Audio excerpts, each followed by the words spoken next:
आज हम बौद्ध धर्म स्टार्ट कर रहे हैं। तो बौद्ध धर्म देखते हैं कि सबसे पहले इसमें जो इम्पोर्टेंट रहेंगे उसको देखेंगे, इसके अलावा कुछ नहीं। तो इसमें देखते हैं कि इसका प्लान कहाँ गया। प्लान ये तो गौतम बुद्ध थे, उनका जन्म कहाँ हुआ था? नेपाल के तराई में कपिलवस्तु के निकट लुम्बिनी में।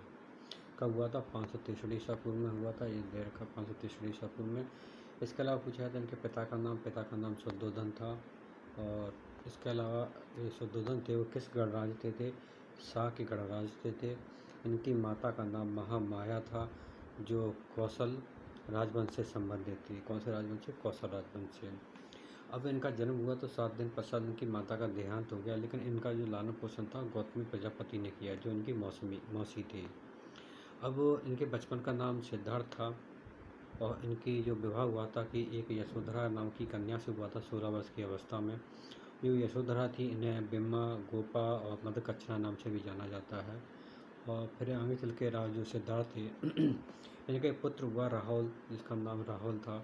अब बचपन में ही माता बुद्ध का नाम के अनुरूप मन सांसारिक कार्यों में नहीं लगता था। तो इन्होंने क्या किया, एक बार नगर भ्रमण किया तो इनको वृद्ध, रोगी और मृतक और सन्यासी दिखे। और सन्यासी को देख करके इनके मन में वैराग्य उत्पन्न हो गया। तो उन्होंने क्या किया कि 29 वर्ष की अवस्था में जो सिद्धार्थ थे, उन्होंने गृह त्याग कर दिया।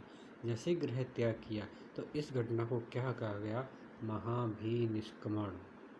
मतलब घर त्यागने की स्थिति को महाभिनिष्क्रमण कहा गया। अब गृह त्यागने के पश्चात सबसे कहाँ पहुँचे? वैशाली पहुँचे। तो वैशाली के नज़दीक क्या थे? अलार कलाम के आश्रम में पहुँचे। यहाँ पे क्या हुआ? सबसे पहले अब कहाँ पहुँचे? वैशाली के निकट अलार कलाम के आश्रम में। उसके पश्चात कहाँ पहुँचे? राजगृह में रुद्रक रामदत्त से मिले थे। फिर यहाँ से वे उर्मिला पहुँचे। उर्मिला में 5 ब्राह्मण और साधु तपस्या कर रहे थे। गौतम बुद्ध ने इनके साथ तपस्या शुरू की, लेकिन तप का मार्ग था उनको बेकार लगा, तो त्याग दिया। तो उन्होंने क्या किया? स्वयाता नाम की लड़की से हाथों से खीर मांग के खाई और तप को भंग कर दिया। इसके पश्चात क्या हुआ कि ये महात्मा बौद्ध जो सिद्धार्थ थे, ये बौद्ध गया पहुँचे। यहाँ पर निरंजना नदी थी, और निरंजना नदी के पास में पीपल का वृक्ष था। और पीपल के वृक्ष में वैशाख पूर्णिमा के दिन 35 वर्ष की अवस्था में इन्हें ज्ञान की प्राप्ति हुई। मतलब ज्ञान को बौद्ध धर्म में क्या कहा गया? बोधि कहा गया। और बोधि के पश्चात सिद्धार्थ बुद्ध कहलाए। और जो बौद्ध धर्म थे, बौद्ध धर्म, इस घटना को क्या कहा गया? बौद्ध साहित्य में संबोधि कहा गया। और बोध गया के पास ही 2 बंजारे, मतलब देखो, इनको ज्ञान की प्राप्ति होगी। तब ज्ञान क्या है? अब किसी को देगा व्यक्ति जो अगर ज्ञानी बन जाता है तो बोध गया में ही इनके पास में 2 बंजारे, तपस्वी और मलिक आए। महात्मा बुद्ध ने इन्हें अपना शिष्य बनाया। देखो, शिष्य बना लिया, उपदेश दिया। अब ज्ञान प्राप्त करने के पश्चात गौतम बुद्ध सर्वप्रथम सारनाथ पहुँचे। यहाँ पर उन्होंने 5 ब्राह्मण सन्यासियों को अपना प्रथम उपदेश दिया। ये पहला उपदेश दे रहे हैं। देखो, इनको तो शिष्य बनाया था, मलिक और तपस्वी को, और 5 ब्राह्मण थे, उनको क्या किया? उपदेश दिया। तो इस घटना को बौद्ध साहित्य में क्या कहा गया? धर्मचक्र प्रवर्तन। और सारनाथ में ही बुद्ध संघ की स्थापना की गई। क्या की गई? बुद्ध संघ की स्थापना की गई सारनाथ में। इसके पश्चात गौतम बुद्ध ने काशी, कौशल, कौसंबी, मगध आदि राज्यों में उपदेश दिए। गौतम बुद्ध ने सर्वाधिक उपदेश कहाँ दिए? कौशल राज्य की राजधानी श्रीवस्ती में दिए। गौतम बुद्ध ने अपने उपदेश जनसाधारण की भाषा पाली में दिया। महात्मा बुद्ध अपने जीवन काल के अंतिम पड़ाव कुशीनारा पहुँचे। यहाँ पर 483 ईसा पूर्व और 80 वर्ष की अवस्था में चंदू नामक व्यक्ति के यहाँ भोजन करने के पश्चात इनकी मृत्यु हो जाती है। और इस घटना को बौद्ध साहित्य में महापरिनिर्वाण कहा जाता है। क्या कहा जाता है? महापरिनिर्वाण। अब बुद्ध ने अपना जो अंतिम उपदेश दिया था वो पूछा जाता है शुभेच्छु को दिया था। ये कौन था? एक परिवारजक था। ठीक है। अब महात्मा बुद्ध की मृत्यु के बाद में जो शरीर के अवशेष थे उनको 8 भागों में बांट दिया और 8 स्तूपों का निर्माण किया गया। अब महात्मा बुद्ध की मृत्यु के पश्चात कुल मिलाकर के 4 बौद्ध संगति का आयोजन किया गया।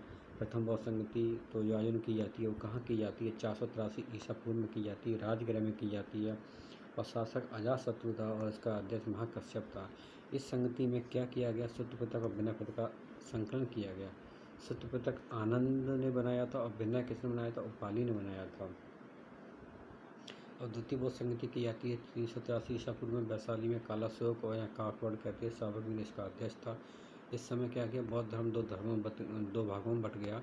तो कौन से में? एक स्थावर, एक महासंघ संधाधिक। ये लिखा है, आप देख लीजिए, संधिक, ठीक है।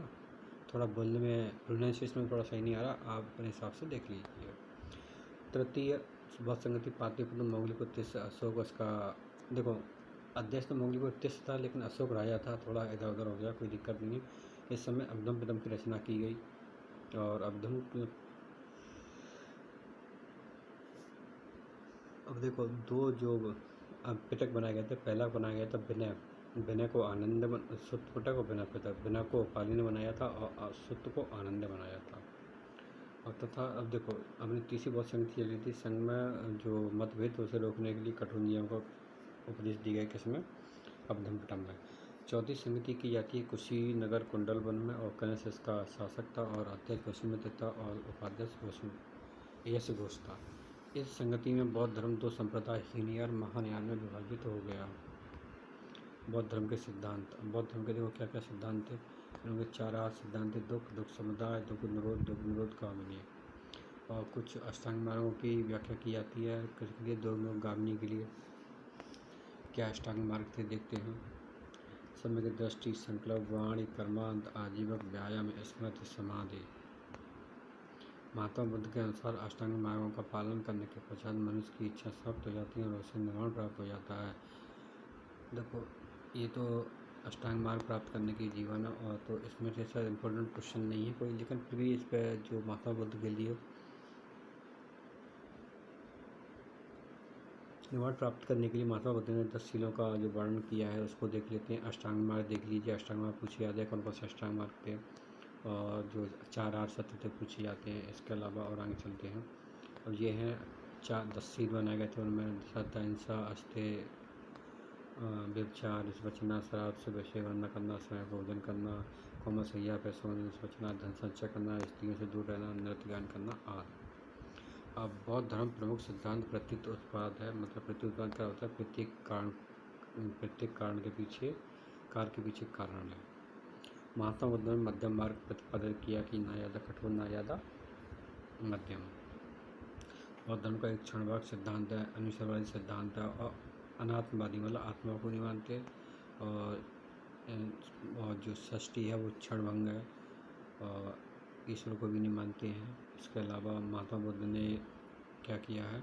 पुनर्जन्म को भी विश्वास नहीं करते हैं, आत्मा को भी नहीं मानते हैं। और 3 रत्न है, बुद्ध, धम्म और संघ, ठीक है ना। और संघ में प्रवेश जो पाते हैं उनके लिए एक परीक्षा की जाती है। परीक्षा का नाम क्या था?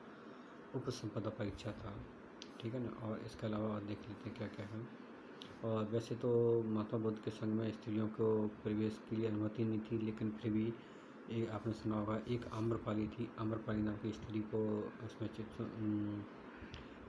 चुनौती दी गई और फिर तो बाद में ये फिर वो मतलब शायद शिष्य बन गई थी। और इसके अलावा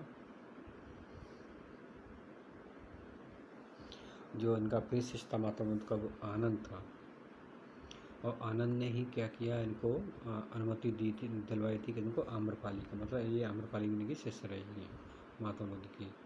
और महात्मा बुद्ध की जो संगति बौद्ध संगति थी चौथी, उसमें हीनयान और महायान का निर्माण किया गया था। तो हीनयान महायान 2 संस्थान मतलब पूरा हिंदी क्या बनते एक तरह से भाग हो गया था महात्मा बुद्ध का। तो ये क्या है ना, हीनयान वाले और महायान वाले, तो इसमें देख लेते हैं। देखो हीनयान थे क्या ना, ये महात्मा बुद्ध को महापुरुष मानते थे और ये भगवान मानते थे, ठीक है ना। इसमें पाली भाषा का प्रयोग, इसमें संस्कृत भाषा का प्रयोग किया जाता था महायान में। और जो हीनयान जो क्या है ना, श्रीलंका, जावा, थाईलैंड, बर्मा आदि में प्रचार किया। इसका जापान, तिब्बत और कोरिया में प्रचार प्रसार रहा था। अब हीनयान में देखिए क्या क्या है। हीनयान में 2 शाखाएँ हुई, वैश्विक और सौशांतिक, और इसको अशोक ने संरक्षण दिया था हीनयान का। महायान का किसने दिया था? कनिष्क ने दिया था संरक्षण। और इसकी दो शाखाएं रही थी, शून्यवाद, शून्यवाद को माध्यमिक बोलते हैं, विज्ञानवाद को युगाचार बोलते हैं।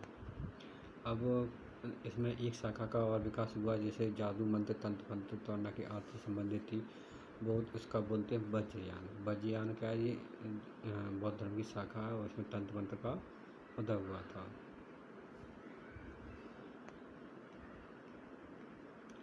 अब जो महात्मा बुद्ध थे उनसे संबंधित कुछ प्रतीक चिन्ह हैं, जैसे जन्म का कमल था, हाथी था, यौवन का साण था, गृहत्याग का घोड़ा था, ज्ञान का पीपल था, मोक्ष का स्वर्ण पादुका थी, उपदेश चक्र का था, महाप्रभाव स्फूर्त का था।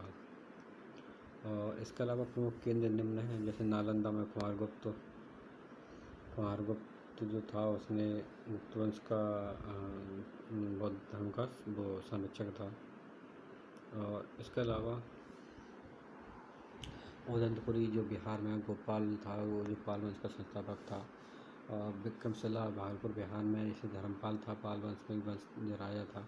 सोमपुरी उत्तरी बंगाल में धर्मपाल पाल वंश का शासक था। वल्लभी गुजरात में है और भट्टा के यहाँ से राजा था मैत्री वंश का।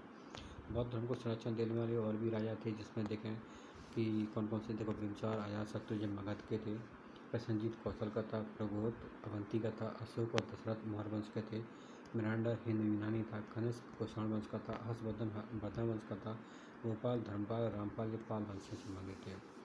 आनंद उपाल सारिपुत्र और मोद मोगलियान देवपुत्र ये महात्मा बुद्ध के शिष्य थे। और सर्वाधिक नैतिक इनमें से आनंद था। पूछा जाता है सर्वाधिक नैतिक कौन है? महात्मा बुद्ध में एक नगर बदलू की आम्रपाली देखो अभी आया था, आम्रपाली इनकी शिष्य रही थी, वो थी मतलब इनके शिष्यों में रही थी। इसके अलावा एक डाकू था, इसका नाम अग्निमाल था, वो भी इनका सबसे बड़ा मतलब वो शिष्यों में रहा है। इसके अलावा एक बड़ा व्यापारी आनंद पिटक था, और आनंद पिटक ने ही जैतवन जो था वो जैत राजकुमार से खरीद करके महात्मा बुद्ध को दिया था। श्रीवास्ती में वहाँ के राजा प्रसेनजीत ने पुष्प विहार दान किया था महात्मा बुद्ध को। कौशाम्बी में जो घोषित नाम का व्यापारी था उसने घोषित राम विहार दान किया था। चैना बुद्ध के साथी और कंतक उनका घोड़ा था। महात्मा बुद्ध के अनुयायी दो भागों में विभक्त थे। एक थे भिक्षु भिक्षुणु जो आजीवन संन्यास धारण करते थे, और एक उपासक और उपासिका थे जो गृहस्थ जीवन में रहते थे। महात्मा बुद्ध थे, उनके धर्म का त्रिपिटक नाम से जाना जाता है। जो धर्म ग्रंथों को मतलब उनको संकलित किया गया था, त्रिपिटक नाम से जाना जाता है। त्रिपिटक में क्या कहते हैं? सूत्र पिटक, बनक पिटक, अभिधम पिटक थे। ये पाली भाषा में थे, ठीक है ना। और इसके अलावा अभी अभी हम देखा था कि सूत्र पिटक का निर्माण किसने किया था, बनक पिटक का किसने किया था, दोनों चीज़ देख चुके हैं। और इसके अलावा महात्मा बुद्ध के जन्म की जो पूर्व की कथा है उन्हें जातक कथाएँ कहते हैं, और जो कुल मिला के 549 में फिक्स है। ये पूछा जाता है महात्मा बुद्ध के पूर्व की कथाएँ क्या है, जातक कथाएँ और कितनी ही हैं? 549 है, ठीक है ना। और आगे देखते हैं, ये महात्मा बुद्ध का खत्म हो गया। अब अगला टॉपिक देखेंगे कौन सा आता है। तो आज के लिए इतना ही।